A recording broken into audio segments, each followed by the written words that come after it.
musibah, masalah, ujian itu memang ya sunnatullah yang berlaku bagi hamba-hambanya. Artinya ya nggak ada orang hidup tuh bebas dari yang namanya masalah.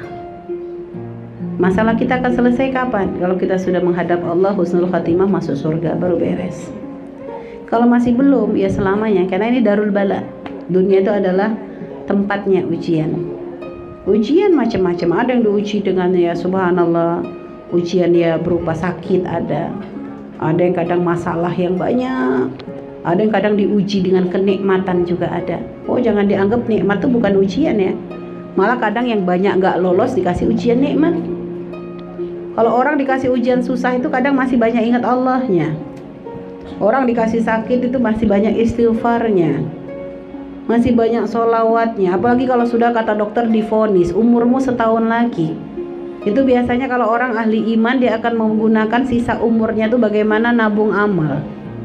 Tapi kadang yang gak pernah dibilang umurnya kapan matinya ini loh, sudah gak ada vonis dokternya gitu ya. Walaupun memang vonis dokter bukan jaminan, cuma udah kayaknya kasih sehat sama Allah, udah gitu rumahnya gede, mobilnya bagus, suaminya ganteng, anaknya cakep-cakep, duit di rekening banyak. Ini ujian, jangan dipikir bukan ujian, tuh ujian, banyak yang gak lolos. Sehingga akhirnya dengan rumah gedenya dia gak pernah mengisi rumahnya dengan sholat, mobilnya hanya digunakan untuk senang-senang saja, gak pernah digunakan untuk ingat akhirat.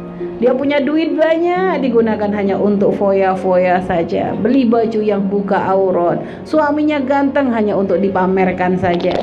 Anak-anaknya gak pernah dikenalkan Allah, hanya pokoknya bahagia, bahagia, bahagia. Lupa bahwa hidupnya hanya sesaat. Segimanapun dia mesra dengan suaminya akan mati suatu saat, akan berakhir semua itu. Ini kadang orang tuh banyak yang gak sadar di situ.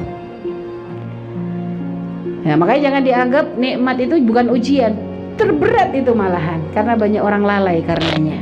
Ya, ini sekarang kita dikasih ujian masalah, belum selesai satu ada lagi, belum selesai satu ada lagi. Kalau ngomongin masalah mah, gak ada masalah paling berat melebihi masalah yang diberikan oleh Allah kepada Nabi Muhammad.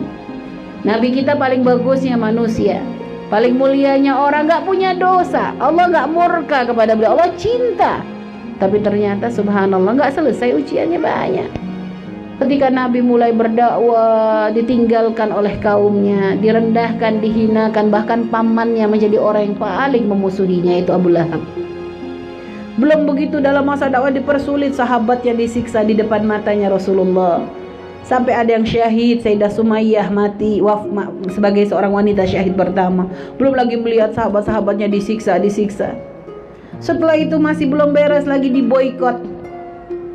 3 tahun Nabi diboikot bersama sahabat, tidak ada jual beli, gak ada muamalah, benar-benar ditaruh di suatu lembah Nabi dan pengikutnya, sampai kelaparan, sampai mereka harus makan kulit-kulit pepohonan. 3 tahun diboikot seperti itu.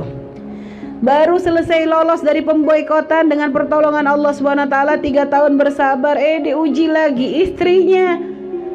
Gara-gara pemboikotan tersebut hidup terlalu berat, sampai akhirnya Sayyidah Khadijah pun tidak bisa bertahan, sakit beliau dan sampai akhirnya meninggal dunia.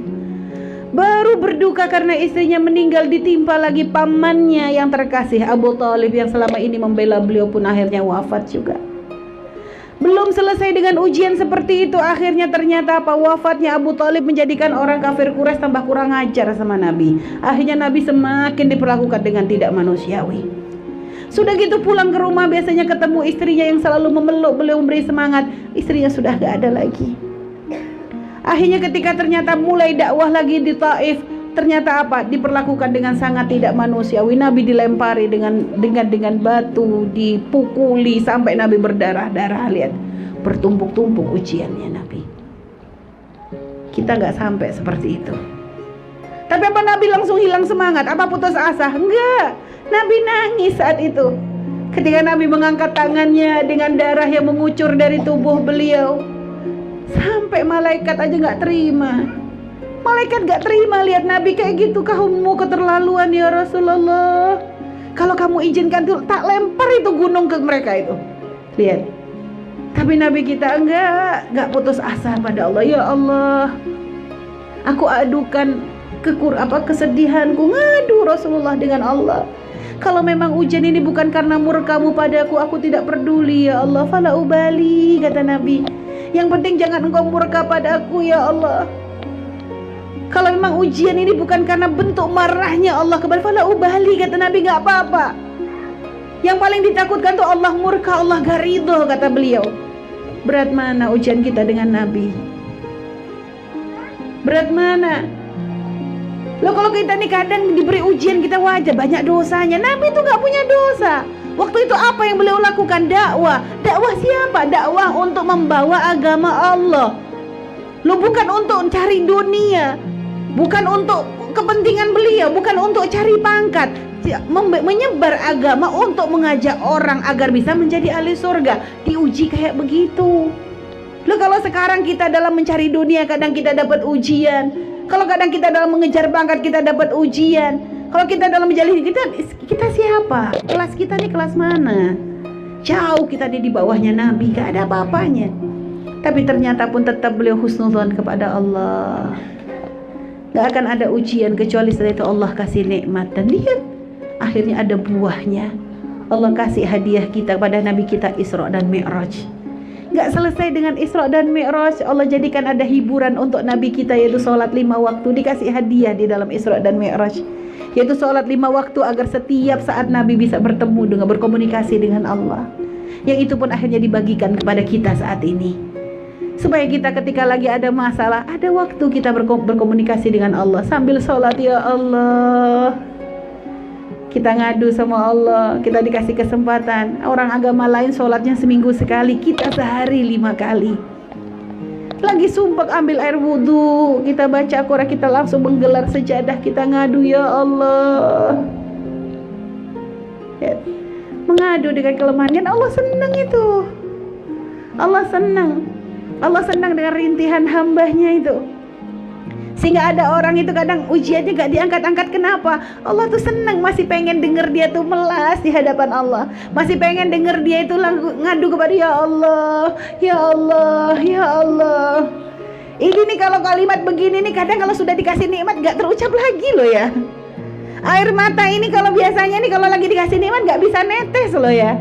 Tapi di saat kita dikasih ujian, begitu mudahnya air mata kita menetes. Di saat belum menghadap, baru ngambil wudhunya saja sudah mengalir. Waktu kita gelar sejadahnya baru Allahu Akbar, itu sudah mulai menangis. Waktu ngangkat tangan, Ya Allah, nyebut Allah, belum nyebut masalahnya sudah menangis kita. Apa gampang kalau ini lagi dapat nikmat? Apa gampang kita nangis waktu Allah kasih nikmat? Apa gampang kita tuh berkeluh kesah ketika kita mendapat nikmat? Enggak. Kadang kita kalau lagi dapat nikmat, ambil wudhunya cepet-cepet, sholatnya cepet-cepet, sambil nonton sinetron. Sudah gitu buru-buru, aduh cepet selesai, yang penting sudah sholat tenang. Lihat, itu kalau lagi nikmat, ngadep Allah saja nggak bisa enak. Tapi giliran dapat masalah, ya Allah nikmatnya. Bangun malam tuh biasanya kalau lagi nikmat, susahnya minta ampun. Sudah bekernya bunyi semua, masih tidur lagi. Tapi giliran dapat masalah, nggak ada yang bangunin kita terbangun. Ya Allah, pengen ngadu lagi sama Allah, ambil wudhu lagi. Dan biasanya kita pun kalau lagi dapat nikmat, kalau memang kita lagi tahajudan, baru Allahu Akbar, tahiyat sambil ketiduran. Karena kita kurang butuh saat itu, ngerasa kita lagi enak, semua lagi ada.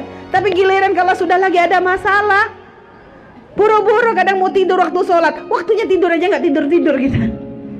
Waktu tidur gak bisa. Kalau sholat khusyuknya, waktu sujud lamanya, waktu ngangkat tangan, ya Allah tangisannya. Nah itu kan subhanallah, itu kita. Aduh ya Allah, masalahku ya Allah, ya Allah. Terus air mata netes, ini semua. Ngerasa benar-benar kita nih kalau tanpa pertolongan Allah gak bisa apa-apa. Itu kan masa paling hebat hubungan antara seorang hamba dengan Allah. Di saat kita benar-benar bisa merendahkan diri kita di posisi hamba. Di saat kita bisa meninggikan Allah setinggi-tingginya, merasa bahwa tanpa pertolongan Allah kita gak ada apa-apa. Itu hubungan paling indah itu. Sehingga jangan dianggap musibah tuh hanya dari sisi musibahnya saja. Berapa banyak nikmat di situ Allah bukakan untuk kita. Ayo bandingkan itu. Nah ini, lah kalau sudah seperti itu masa kita masih putus asa? Putus asa tuh gimana sih? Putus asa tuh kita sudah gak percaya. Allah gak bantu-bantu saya. Oh berarti sudah jangan-jangan masuknya dosa gede tuh. Bisa masuknya nanti kita ke murtad nanti. Kita langsung prasangka buruk kepada Allah. Loh, enggak boleh itu nanti. Maka jangan sampai putus asa. Oh, Allah belum angkat masalah ini, karena Allah masih terus meminta kita untuk terus mendekat kepada Allah. Tapi Umi ada saat terpuruk, kadang itu manusiawi.